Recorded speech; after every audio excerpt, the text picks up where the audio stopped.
तर हा काळ त्यांच्यासाठी कसा होता? खूप मोठं आव्हान होतं हे.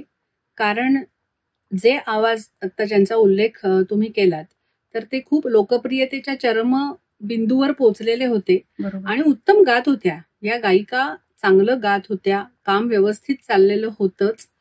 परंतु त्यांच्या पार्श्वभूमीवर म्हणजे हे आवाज आणि मग लताबाईंचा आलेला आवाज यांचा जेव्हा आपण एकत्रित विचार करतो, तेव्हा एक लक्षात येतं की टोनल क्वालिटी ज्याला म्हणतो, आवाजाचा पोत, आवाजाचा पातळ जाडपणा, ह्या सगळ्या गोष्टी, सुरेलपणा, ह्या सगळ्या गोष्टीत हा आवाज अधिक परिष्कृत होता.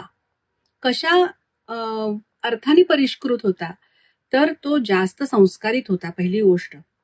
त्यानंतर त्या आवाजाला एक स्वतःचं माधुर्य होतंच आणि विलक्षण भाव प्रकटीकरणाची शक्ती होती, ज्याचं आपण पुढे बोलूच त्यावर.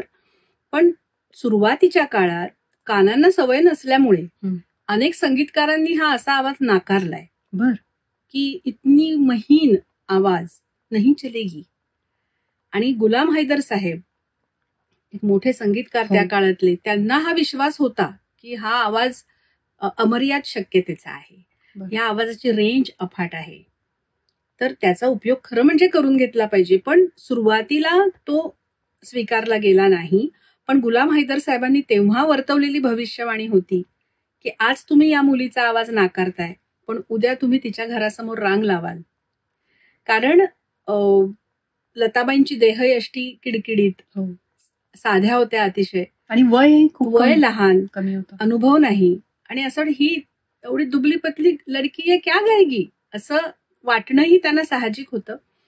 त्यामुळे हा मार्ग कठीण होता. नमस्कार, मी डॉक्टर मृदुला दाढे. सुरांची सम्राज्ञी लता मंगेशकर हे नुकतंच माझं पुस्तक प्रकाशित झालंय राजहंस प्रकाशनातर्फे. नेमकं काय स्वरूप आहे या पुस्तकाचं?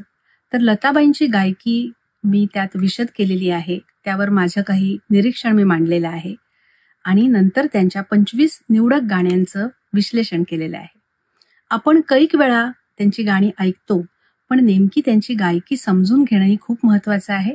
जर या पुस्तकात मांडलेल्या मुद्द्यांचा तुम्ही विचार केलात आणि त्याच वेळेलाही की तुम्ही गाणी ऐकलीत, कारण त्यात QR कोडही दिलेला आहे, पटकन तुम्ही ते गाणं ऐकलत तर त्यात नेमकं काय ऐकायचंय, त्या गाण्याचं सौंदर्य काय आहे हे तुम्हाला समजेल आणि तुमचा आनंद हा शतगुणित होईल, याची मला खात्री वाटते. मनापासून आभार. राजहंसी मोहर, विषयांचं वैविध्य, आशयाची समृद्धी.